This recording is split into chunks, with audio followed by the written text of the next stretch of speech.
Okay, so I'm going to do a quick rundown here talking about the Browns 2020 draft picks. Now, today, final day of the drafts. Let's see, it was 4th through 7th, I believe was today, day 3 of the draft. Um, no, yeah, that's right. So, I'm not going to go necessarily in depth on each player. I'm just going to give my overall quick opinion on the selection. And I do think that it's very simple. I don't think that any of these picks are very complicated or head turning or why. Like, no, none of these picks don't make sense. They all are needs, number one, necessarily for starting or just simply for depth. They all make sense. And they're all bigger name players, okay? And I'm going to explain what I mean by that in a minute. So, with the 10th pick in the draft, the Browns select Jedrick Wills, offensive tackle, Alabama. Couple things. Number one, I would have much rather had Isaiah Simmons. Why? Because Isaiah Simmons is a freak. End of story there. You don't need to go into depth anymore on why anybody would want Isaiah Simmons. He's just a freak. There was questions about does he play linebacker, safety? The Browns needed both. So if you draft Isaiah Simmons, you got both problems handled either way. No matter if you want him to play one position or not, he can play both. So this whole argument that he only has to play one position is stupid because he can do both at a high level. He did so at Clemson. So, unfortunately, the Arizona Cardinals decided to pick the best player on the board, which was Isaiah Simmons. And it kind of set things up to where, with the 4th pick, the Giants took Andrew Thomas out of Georgia, who might be the best pro tackle as far as day one right now starter. And I'm going to explain what I mean by that. So, Andrew Thomas is being drafted to play left tackle for the Giants, I believe. I don't think they have a left tackle. I could be wrong on that. I haven't looked. I don't really care, frankly. So, he's being drafted to play left tackle. He is the only player in this draft who is a natural left tackle as far as for the last few years. And he's played it at a high talent program in the SEC at Georgia. So, of the 4 big tackles, the Giants went with Andrew Thomas. It was a head turner because it was one of these things where it was like you knew it was a possibility, but it wasn't something you were expecting. It came out of nowhere because there were better options available, but they went with the safe pick. Dave Gettleman, the Giants GM, normally does not do that. So, the Browns are sitting there at 10 after 2-3 days of Trent Williams trade talk. Nothing was official. Every Browns fan, including myself, was wondering, hey, what happens if Trent Williams gets traded to the Browns? What does that mean for pick 10? Because that's a high selection, and you don't want to mess it up. You've messed it up many a times over the years with high picks. You don't want to get this wrong, especially if you are picking a tackle. Or if you don't need to pick a tackle. So, no trade happens with Trent Williams to the Browns. He was traded today, in fact. So, with Andrew Thomas gone, a lot of Browns fans wanted him. This leaves Jedrick Wills, Mekhi Becton, and Tristan Wirfs. Now, Becton and Wirfs have the most upside. Why? Because one is got superhuman size and moves quick, and the other is just freakishly athletic and strong. Jedrick Wills was the selection at 10. Jedrick Wills is the best tackle in this draft. Okay? Notice I didn't say left tackle. I said best tackle in the draft. The Browns need a tackle. Okay? preferably left tackle, and that's why so many people loved Andrew Thomas, because he's for sure a left tackle. Jedrick Wills played right tackle at Alabama because Tua Tagovailoa was a left-handed quarterback. You want your best tackle blocking the blind side, so that's what he did. He was a right tackle, and he played it well. He was best lineman at Alabama, played fantastic against top-level talent every week. No questions there on his game. The only question here with this pick is, can he move over to left tackle? If you're asking my opinion, it's 100% yes. And I'll tell you why. Jedrick Wills is a guy who's he doesn't fit just one mold. I think he could play every position on the offensive line. Now, it is different. Everybody you ask is going to have a different answer on this, on how easy is it to switch from left to right. I did play line myself. I have played, I think, every position on the line, except center at some point. From my experience, it's not that hard. It's just a matter of what are you more fluid at. Jedrick Wills is fast. He's athletic. Great feet, great hands. All the details of it are fantastic with him. Okay, you don't got to worry about the fundamentals with him coming from Alabama. He's perfect. Okay, I'm looking at CBS Sports right now, the list of our picks. They got him rated a B. They're wrong. It's an A+. He's the best lineman in the draft. There was rumors about teams trading up, taking linemen, multiple different scenarios. You sit there at 10, you don't get Isaiah Simmons, but instead you get your left tackle that you're going to have for the next decade plus. So I'm thrilled with that pick. I mean, when you sit there at 10 and get the best lineman, that's fantastic. Now, the second pick, and I know this is going a little longer, so I may have to cut it off, but I'll try to keep, after the second pick, I'll keep it shorter. Grant Delpit. Grant Delpit, to me, is, if not the biggest, it's one of the top 10 biggest steals of this draft when we look back at it in a couple years. Grant Delpit got picked at 44. We were picking at 41, I believe. Somewhere around there. I'm watching the draft board, and Xavier McKinney goes, Gross Matos goes. These are some positions of need that you could have said, you know what, I wouldn't be surprised if that's what the Browns went with. I had my eye on Grant Delpit from a long time ago,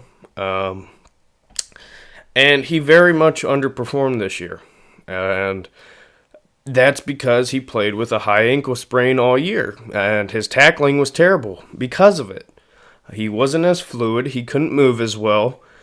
But if you go back to the year before, 2018, he got the Jim Thorpe Award. This is the best safety in college football.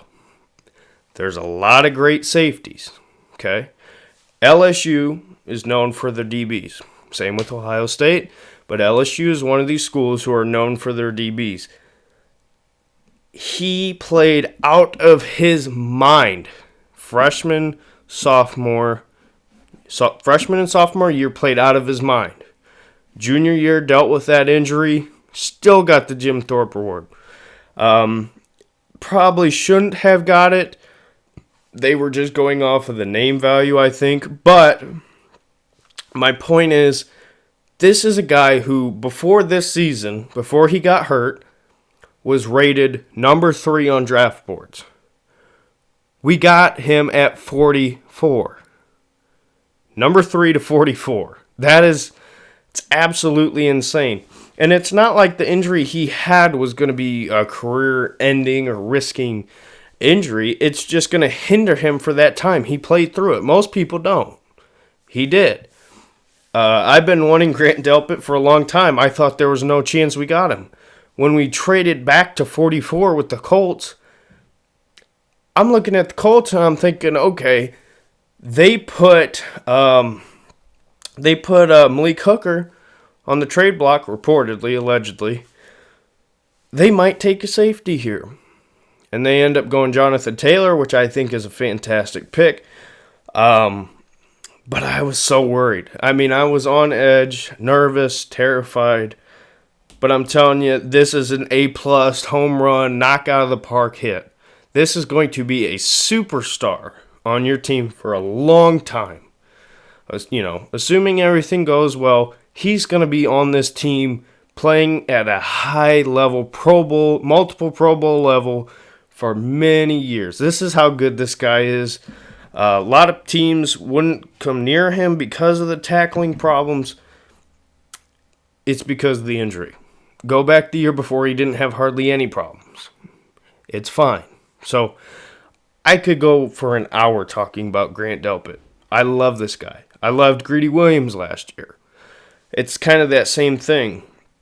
An LSU DB who has a great first couple years, has a bad last year, and teams slip on him, falls right in our laps. With the 88th pick, we traded down here. By the way, CBS had that rated as an A-. I say it's an A+. Okay. Defensive lineman, defensive tackle, Jordan Elliott out of Missouri. I'm not going to lie to you. I didn't really know much about him. But after going back and looking at it, this guy was rated on some people's boards as the third best defensive lineman. The two best went in the first round fairly early. For him to be this highly regarded, falling to pick 88 is kind of mind-blowing. They were talking about Mel Kiper is a big NFL draft specialist. I'd say his job is not to scout, but it's more of to rank these players coming out of college. He had him best on the board for a long time, and I wanted to go linebacker. They decided to go Jordan Elliott. After watching his film, I like him. More of an athletic tackle, pass rush. He's not got all the size as far as, being this 300-pound guy. He's more leaner, more quicker, more athletic. But I do think that could end up being a really good pick long term. You got some guys on this roster that in 2 to 3 years aren't going to be here on that defensive line. That's a good pick. They have on CBS as an A-. I'll agree with that. I would even go maybe a B+, just because I don't really know a lot about him. So, but I do think he has a really high upside. Now, Jacob Phillips from LSU. This is another guy who I sort of knew of because of LSU and how they played at such a high level this year. But I didn't know a lot about him because of Patrick Queen and guys like that on that defense. Even Grant Delpit. I mean, I know they play different positions, but the overshadow factor, when you have a lot of superstars on one team, it can cause guys to slip down, even though their impact may be higher. They may not be the brand name guys. Jacob Phillips is one of these guys. He's an athletic linebacker, more of a modern style linebacker, I would say. Quick on his feet, great tackler, led the team in tackling. All the superstars that were on LSU, and this guy led the team in tackling, yes. I'm very happy with that pick. We need some good tacklers. A lot of our picks on the defense in the last few years, big criticism was tackling. You get the best tackler on the national championship team, that's a great, great pick. CBS has it rated as a B-. I'm going to say it's a B+ to an A-, just because of the fact that it was a huge need. I do believe he was undershadowed because of the big names, therefore he was underrated. I think this is going to end up being a fantastic pick. I don't know necessarily how much of an impact in the first half of the year, but I do believe This is going to be a guy towards the back half of the year that you're going to see step up, make a lot of good plays, and kind of step up. I mean, the linebacking core needs somebody to step up, and I do think he can be that guy. Moving on, 115th pick, tight end Harrison Bryant out of Florida Atlantic. Now, they have this rated as an A. When he was picked, I was like, okay, seems a little high to be picking tight end, I thought. But you do some research into this guy. He wins, not the Jim Thorpe. I forget maybe it is the Jim Thorpe. Maybe I got him mixed up. But, okay, so Grant Delpit, who we talked about earlier, won the award for best safety in the country in college football. Keep in mind he played at LSU. Big program guy, more eyes on him. Harrison Bryant played at Florida Atlantic, okay? You don't hear about Florida Atlantic like you would Ohio State, LSU, Clemson. He won the award for the best tight end in 2018. So, I don't know much about him. His comparison is George Kittle. If he's even remotely close to that, this is an A+, if you can get even higher than an A+ in the 4th round. That's crazy. We don't really need another tight end immediately down the road, replacing David Njoku, probably. But this guy, the value there, being the best tight end in the country at that program, you're not dealing with the best quarterback throwing you the ball.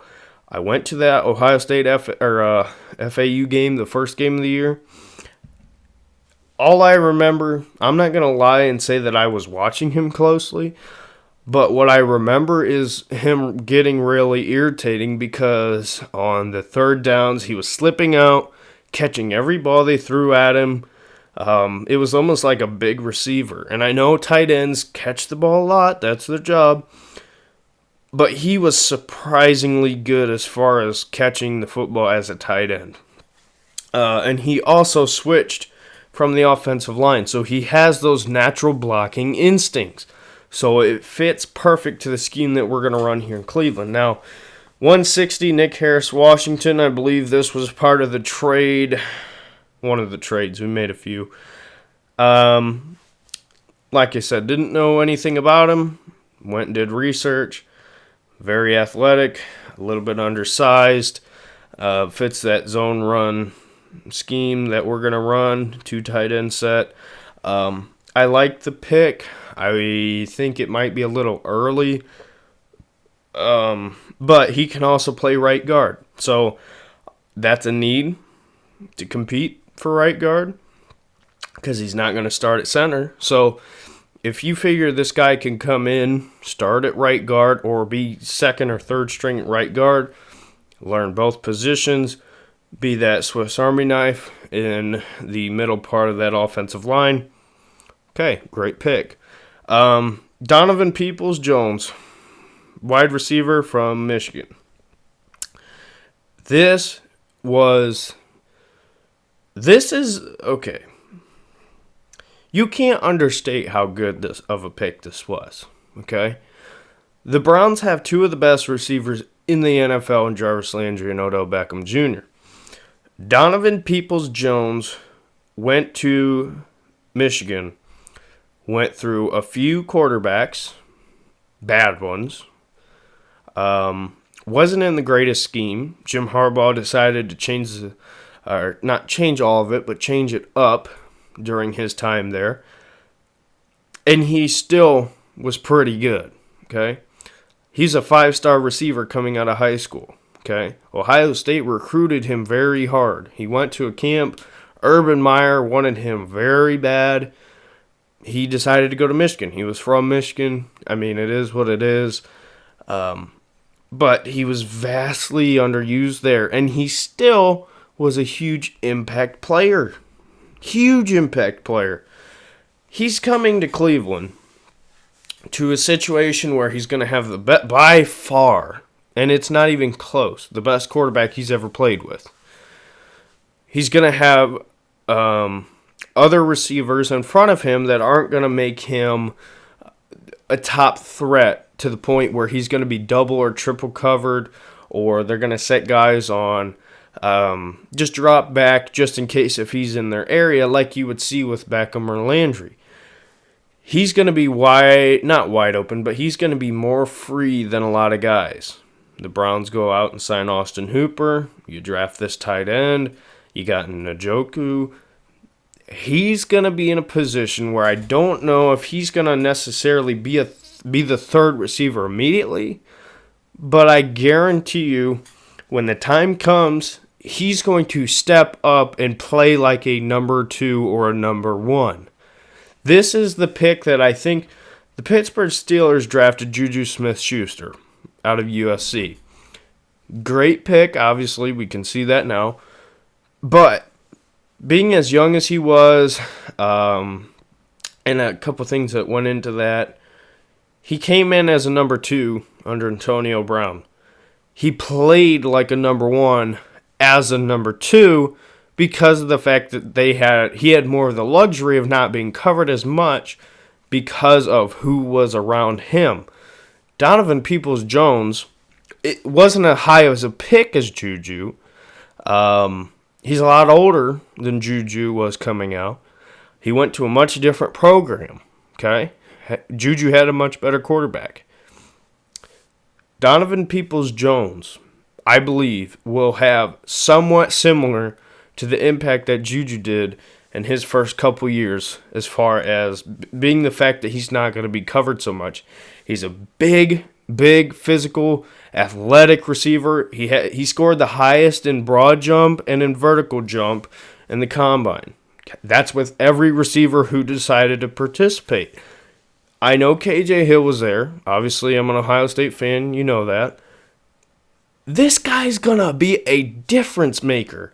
When Odell Beckham Jr. or Jarvis Landry, either one of them, moves on, this guy will be a number 1 or number 2 unless something goes drastically wrong.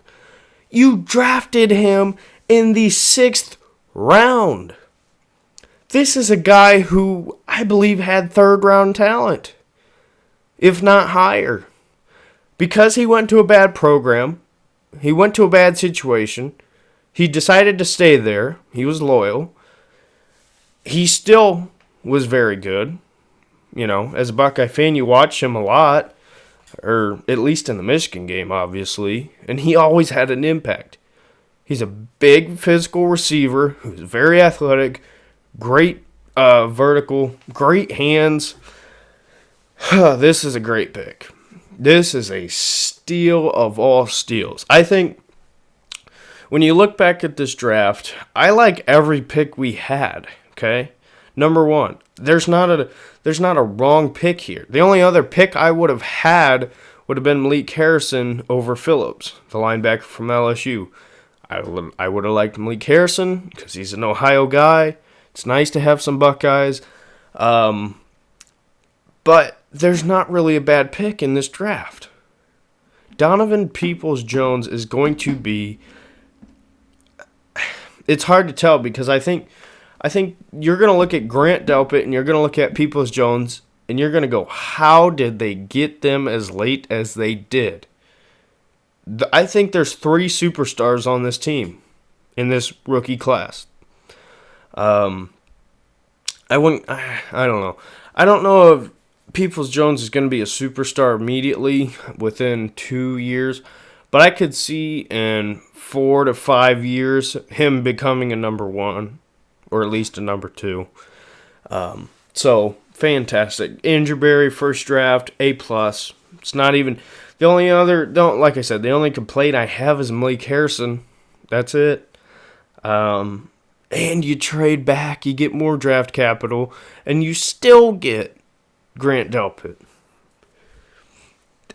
You know, that the thing with the draft, you think you know how good players are, but you really don't know until a little bit while after.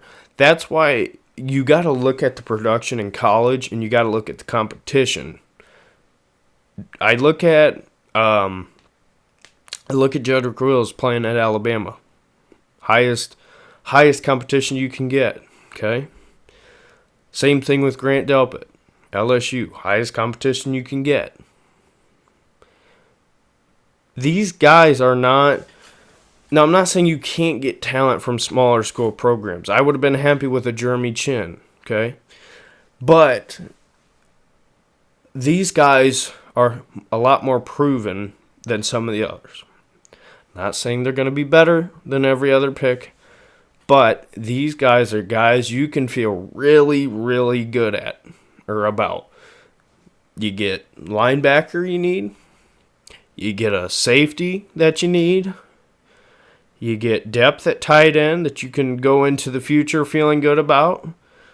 Depth at defensive tackle going into the future that you can feel good about. A safety guard, flex player that you can feel good about that fits your system. And a receiver who has potential to be a really good pick, really good star. So, fantastic draft. I think there was a lot of teams that had really good drafts, including in our division with the Bengals and the Ravens. Steelers, I wouldn't say had a great draft. They had a decent draft. They could have had a great draft, I think. I disagreed with a lot of the picks, but we'll see. But the Browns have to be up there as far as teams that nailed it. Because Andrew Berry, youngest GM in the league, and he runs it like a pro who's been in the league for 10 plus years. I mean, this is outstanding. So, I know it ran a little bit long, but still. If you don't know much about these players, I wouldn't grade any of them less than a B-. The tight end pick right now, I would say, I don't know, because that's the thing. Yeah. So, I don't know. I'm very happy. That's the bottom line. I'm very happy, and so should you. So, all right.